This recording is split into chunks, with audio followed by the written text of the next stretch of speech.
BJP নেতা জিতেন্দ্র তেওয়ারির আজ আসানসোল আদালতে হাজিরা দিলেন। সম্প্রতি জামুরিয়ার দরবারডাঙ্গা ওয়াটার প্রজেক্ট নিয়ে এক ঘটনায় তার বিরুদ্ধে এফআইআর দায়ের হয়। বিজেপি নেতা জিতেন্দ্র তেওয়ারি বলেন, তিনি যখন মেয়র ছিলেন তখন দরবারডাঙ্গা ওয়াটার প্রজেক্টের জন্য কঠোর পরিশ্রম করেছিলেন।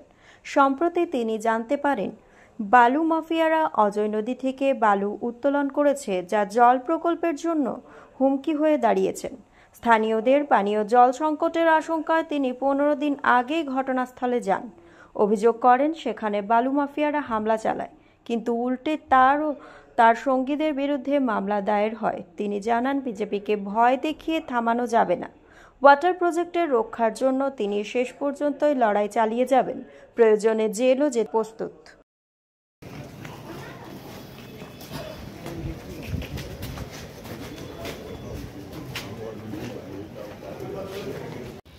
আপনারা জানেন যে প্রায় 15 দিন আগে জামুরিয়ার দরবারডাঙ্গায় যে জল প্রকল্প আছে সেখান থেকে এমনভাবে বালি তোলা হচ্ছিল যাতে আসানসোলের মানুষের, জামুরিয়ার মানুষের আগামী দিনে জল পেতে অসুবিধা হবে। এই খবর পাওয়ার পর আমরা গেছিলাম সেখানেই কিছু বালি মাফিয়ারা আমাদের উপরে হামলা করেছিল তৃণমূলের সাহায্য নিয়ে। পরবর্তী ক্ষেত্রে আমরা জানতে পারলাম যে উল্টো আমাদের নামেই এফআইআর করে দেওয়া হয়েছে।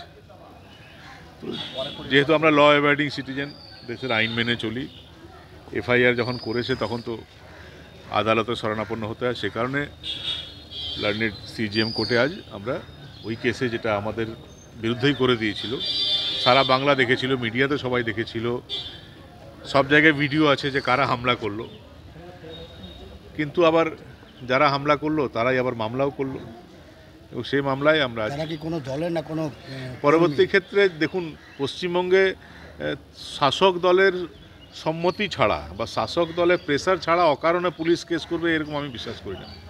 পুলিশ যখন কেস করছে নিশ্চয়ই শাসক দলের নির্দেশেই করে। মানে পুলিশ কি সুমোটো কেস করেছে? না, ওই ওয়াটার প্রজেক্টেরই কোনো একটা কর্মচারীকে দিয়ে একটা করানো হয়েছিল যে নাকি আমরা গেছিলাম আর আমি নাকি ওইখানে ওর 2টো মোবাইল কেড়ে নিয়ে চলে এসেছি। আমি পাল্টা কী স্টেপ নিতে পারি বলুন? পাল্টা কী স্টেপ নিতে পারি? এটা তো আমার ঘরের জন্য আমরা যাইনি। আসানসোলের যখন মেয়র ছিলাম তখন ওই জল প্রকল্প আমি তৈরি করেছিলাম। আমি যে জল প্রকল্প তৈরি করেছি সে জল প্রকল্প কেউ ধ্বংস করে দেবে, আসানসোলের মানুষ আগামী দিনে জল পাবে না, আর আমি বসে বসে দেখবো, এটা তো হতে পারে না। এই মামলার ভয় দেখিয়ে, কেসের ভয় দেখিয়ে চুপ করিয়ে রাখা, এটা কেন করলো? এই কারণে করলো যে আগামী দিনে ওই অন্যায়ের কেউ প্রতিবাদ না করতে পারে। কিন্তু সেটা তো হয় না, প্রতিবাদ তো করতেই হবে, মামলাও হবে, কেসও হবে, জেলও যেতে হবে, কিন্তু আসানসোলের মানুষের স্বার্থে প্রতিবাদ চালিয়ে যেতে হবে।